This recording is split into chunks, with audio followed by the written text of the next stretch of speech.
한 주간의 일상을 시작하는 4월 12일 월요일 새벽입니다. 오늘부터 로마서 7장을 들어가게 되는데요.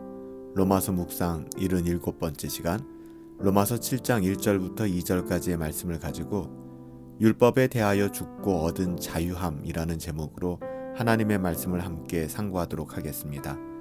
로마서 7장 1절부터 2절까지의 말씀입니다. 형제들아, 내가 법 아는 자들에게 말하노니 너희는 그 법이 사람이 살 동안만 그를 주관하는 줄 알지 못하느냐? 남편이 있는 여인이 그 남편 생전에는 법으로 그에게 매인 바 되나 만일 그 남편이 죽으면 남편의 법에서 벗어나느니라. 아멘. 사도 바울은 형제들아 라는 말로써 로마서 7장을 시작하고 있습니다.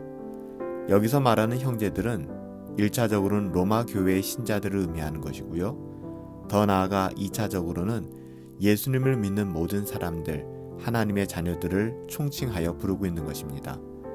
사도 바울은 이어서 내가 법 아는 자들에게 말하노니 라고 이야기하는데요. 여기서 말하는 법은 율법이 아니라 일반적인 의미에서 법을 말하고 있습니다. 당시 로마 사회는 법과 제도가 잘 정비되어 있었거든요. 지금도 고대 역사를 연구하는 사람들은 로마의 법규가 상당히 치밀하고 합리적이었음을 인정하고 있습니다. 그래서 사도 바울은 사람들이 잘 알고 있었던 법이라는 사례를 통해서 율법의 의미와 역할을 설명하고자 하는 것이죠. 다음으로 사도 바울은 이렇게 증언합니다. 너희는 그 법이 사람이 살 동안만 그를 주관하는 줄 알지 못하느냐? 이런 의미예요. 우리는 법의 영향을 받습니다. 만일 우리가 대한민국에 살고 있으면 대한민국의 법의 영향을 받게 되어 있고요. 미국에 살고 있다면 미국 법의 영향을 받게 되어 있죠. 우리가 어딘가에서 살아가는 동안에는 반드시 그 지역의 법, 그 법 아래 영향을 받게 되어 있습니다. 하지만 우리가 죽는 순간은 어떻죠? 우리가 죽는 순간 그 영향은 일순간에 사라지고 마는 것이죠. 대한민국의 법이든 미국의 법이든 상관없습니다. 그것은 우리가 이 세상, 곧 그곳에 존재할 때만 우리에게 영향을 주는 것이죠. 이미 죽은 사람을 고소하거나 이미 죽은 사람을 고발할 수는 없습니다. 공소권이 없어지게 되죠. 이미 죽은 사람을 체포하고 구금하고 재판하고 수검하는 일은 이 세상에 존재하지 않습니다. 사도 바울은 이렇게 이야기합니다. 남편이 죽으면 남편의 법에서 벗어나느니라.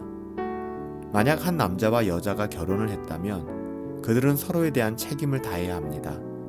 만약 결혼을 한 남자가 자신의 배우자를 두고 다른 여자와 관계를 맺는다면 그는 법을 어긴 것이므로 처벌을 받아야 마땅할 것입니다.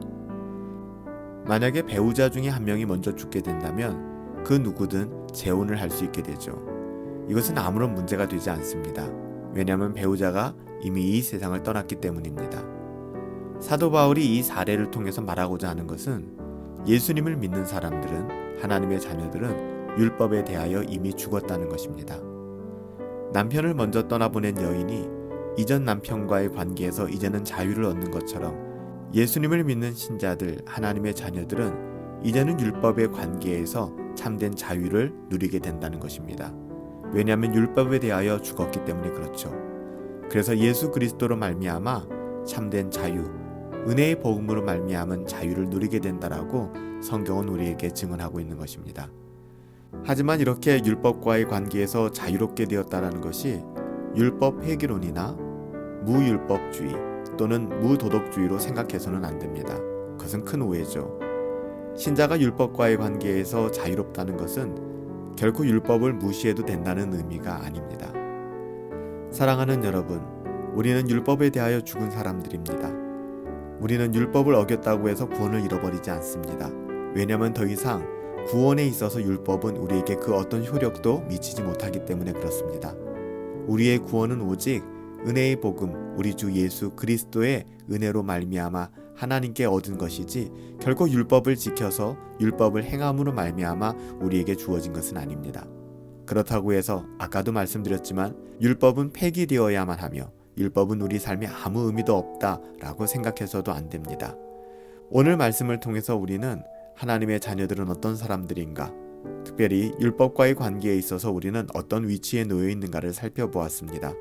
우리는 율법에 대하여 죽은 사람들이고 그로 말미암아 예수 그리스도로 말미암아 참된 자유를 누릴 수 있는 사람들입니다. 오늘도 율법을 지켜 구원에 이르겠다라는 허망한 생각이 아니라 그리스도 예수를 사랑함으로 말미암아 그의 율법을 사랑하고 즐거워하며 그 율법으로 말미암아 하나님께서 주시는 풍성한 은혜를 누릴 수 있게 되기를 예수님의 이름으로 축복합니다. 살아계신 아버지 하나님, 저희는 율법에 대하여 죽은 사람들입니다. 저희는 율법을 어겼다고 해서 구원을 잃어버릴 수 있는 사람들이 아닙니다. 저희는 율법이 아니라 오직 예수님 때문에 구원을 얻었기 때문이죠. 이 은혜에 감사하는 삶을 살아갈 수 있도록 하나님 우리에게 은혜를 더하여 주시옵소서. 이 은혜를 찬양하는 삶을 살아갈 수 있도록 이번 한 주간도 첫 단추를 잘 끼게 하시고 오직 은혜의 복음 안에서 하나님의 은혜 안에서 우리가 감사하며 살아갈 수 있도록 붙들어 주시옵소서. 감사하옵고 예수님의 이름으로 기도하옵나이다. 아멘. 이번 한 주간도 우리가 율법의 지배 가운데서 살아가는 것이 아니라 은혜의 복음 안에서 은혜가 왕노릇하는 삶을 살아갈 수 있게 되기를 축복합니다. 언제 어디서든지 하나님께 감사하시며 하나님의 은혜가 왕노릇하는 하나님의 은혜로 말미암아 감사하며 살아갈 수 있는 저와 여러분들 되시기를 예수님의 이름으로 축복합니다. 한 주간의 일상을 시작합니다. 성령 충만하시고 행복하십시오. 오늘도 승리하시기를 예수님의 이름으로 축복합니다. 승리합시다.